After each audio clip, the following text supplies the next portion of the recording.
Peranan kopling pada sebuah mobil sangatlah besar. Tanpa adanya komponen ini, maka mobil tidak akan bisa diatur tingkat kecepatan mesinnya. Tahukah Anda bagaimana cara kerja kopling? Kebanyakan pengendara mobil tidak tahu bagaimana caranya. Semua kendaraan bermotor baik mobil atau motor dilengkapi dengan kopling. Jenis kopling juga bervariasi dari kopling manual, otomatis, plat ganda, gesek. Pada kesempatan kali ini Anda bisa mempelajari cara kerja dari kopling manual.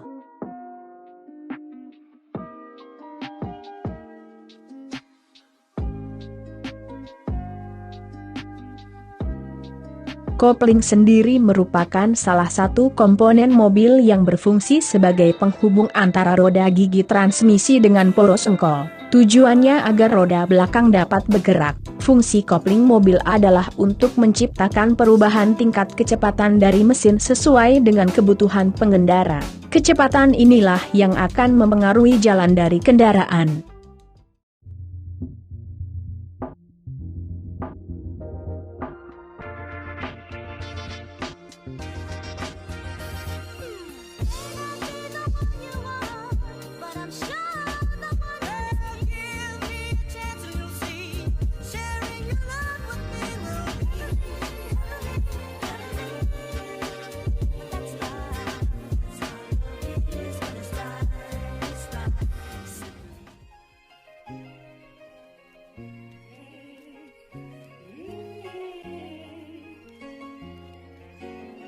Kopling akan bekerja pertama kali saat Anda menekan pedal kopling. Saat itu dilakukan maka putaran mesin yang menuju transmisi akan terputus. Tekanan langsung dari mesin ke transmisi tidak akan didapatkan. Bagaimana itu bisa terjadi? Karena pada saat kopling diinjak, maka hidrolik yang terdapat pada kopling akan menciptakan tekanan cairan pada area aktuator hidrolik. Tekanan muncul karena adanya aliran fluida ke release bearing, otomatis release lever akan ditekan yang mengakibatkan plat pressure terungkit. Nantinya plat kopling yang tadinya terjepit antara fuel dan plat pressure akan terbebaskan. Celah pun akan muncul. Proses inilah yang akan terjadi setelah Anda menekan pedal kopling dan tenaga dari mesin ke transmisi akan terputus. Celah yang muncul ukurannya cenderung kecil namun putaran yang terjadi pada fuel tidak akan dialirkan ke plat kopling. Fuel tetap berputar beserta cover kopling karena terbebasnya plat kopling. Hanya saja plat kopling dan poros transmisi tidak akan berputar.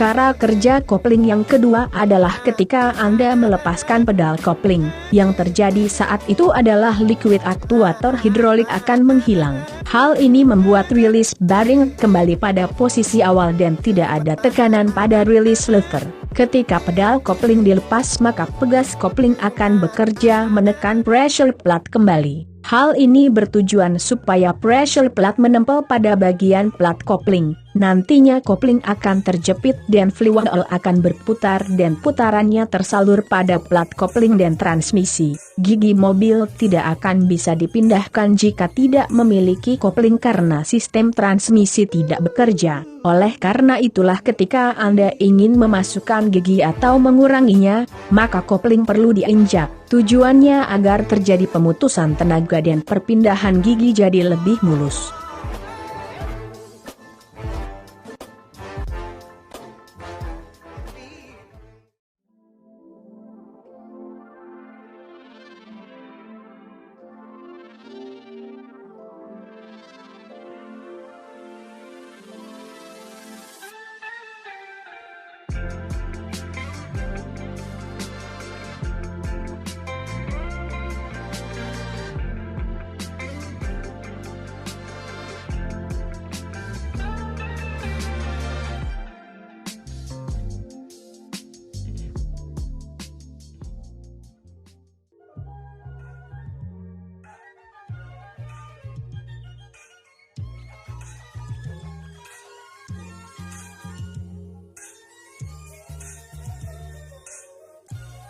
Posisikan kaki untuk tidak terbiasa menginjak kopling dalam waktu yang terlalu lama, apalagi saat Anda sedang berhenti lama. Jika berhenti di jalanan menanjak, ganti dengan rem tangan dan jangan gunakan kopling. Pastikan Anda menginjak dan melepaskan pedal kopling secara perlahan karena pengaruhnya sangat besar saat plat bersentuhan dengan fuel. Apabila cara kerja kopling mobil sudah tidak bagus, maka bisa muncul bau gosong dan akselerasi berat. Mobil yang sudah memiliki tanda ini artinya terjadi kerusakan pada kopling yang harus segera ditindaklanjuti di Mardiono Auto Service. Supaya Anda tahu bahwa kinerja kopling tetap baik, pastikan untuk melakukan servis secara berkala di Mardiono Auto Service.